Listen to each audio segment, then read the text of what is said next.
नमो नमः।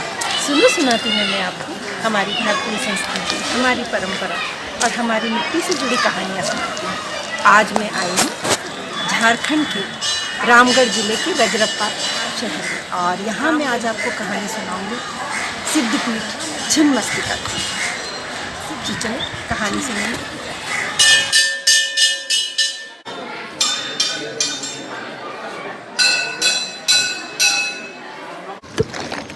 छिन्नमस्तिका मंदिर माँ शक्ति का प्रतीक। आसाम के कामाख्या मंदिर के बाद इस मंदिर की भी तांत्रिक रूप से उतनी ही व्याख्या मिलती है। यह मंदिर स्थित है सुंदर जंगलों के बीच में और यहाँ इस वक्त मैं जो घूम रही हूँ ये एक दामोदर नद और इसमें संगम होता है भैरवी का।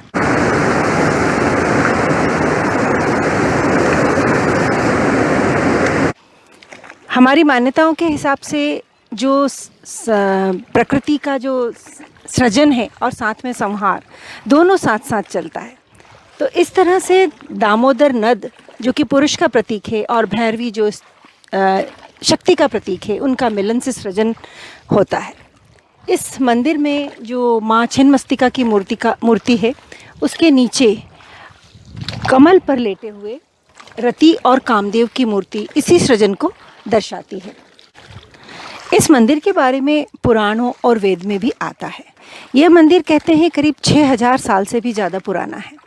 और जैसे शक्तिपीठ के साथ में हमारी मान्यता है कि जब सती ने अपने देह को त्याग किया था उस वक्त भगवान शिव जब पूरी धरती पर घूमे थे तो यहाँ उनका मस्तक गिरा था और इसीलिए यह कहलाया छिन्नमस्तिका।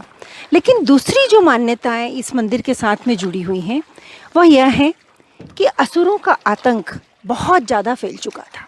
सभी ने माँ शक्ति से प्रार्थना करी कि उनकी रक्षा करी जाए, तो माँ के साथ में जया और विजया ने आकर के असुरों के आतंक से मनुष्यों को मुक्त किया और इस आतंक से असुरों के संहार के दौरान उन्होंने श्रोणित यानी कि असुरों के रक्त का भी पान किया था। सभी असुरों का नाश हो चुका था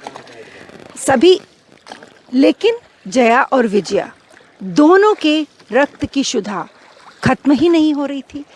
इस कारण से आम व्यक्ति जो थे उनकी भी मृत्यु होना, उनका भी संहार होना शुरू हुआ। सभी लोग फिर शिव जी के पास गए।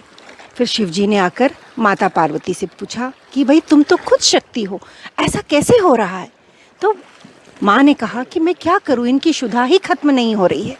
फिर शिव जी ने कहा कि तुम्हारे पास खड्ग है, इसका जो रास्ता है वह तुम ही देखोगे, निकाल सकती हो। माँ ने उसी वक्त अपने दाएं हाथ के खड्ग से अपने सर को काटा और उससे जो रक्त की धार निकली, उस रक्त की धार से जया और विजय की शुद्धा शांत हुई।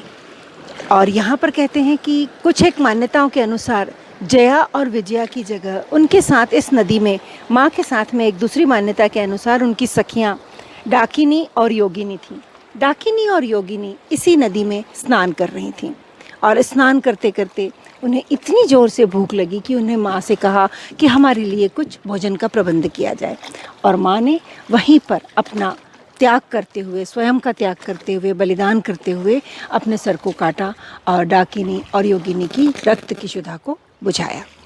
तो यह मंदिर तांत्रिक गतिविधियों के लिए भी जाना जाता है। कामाख्या के बाद इसी मंदिर का नाम आता है। इसे आज भी इस मंदिर में बलि चढ़ती है।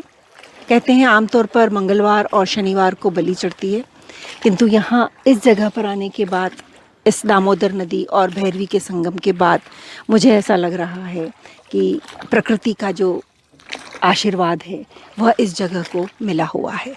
आप सब भी आइए और माँ के आशीर्वाद को अपने लिए प्राप्त कीजिए। और इस मंदिर में झारखंड की इस भूमि पर जो कि न सिर्फ खनिज संपदा से भरपूर है, प्राकृतिक सौंदर्य पहाड़ों, नदियों, झरनों से भी भरी पूरी है। इसे आइए और इसका आनंद उठाइए। आपको यह कहानी सुनाती में कैसी लगी? इसे लाइक कीजिए और मेरे चैनल को सब्सक्राइब कीजिए। धन्यवाद।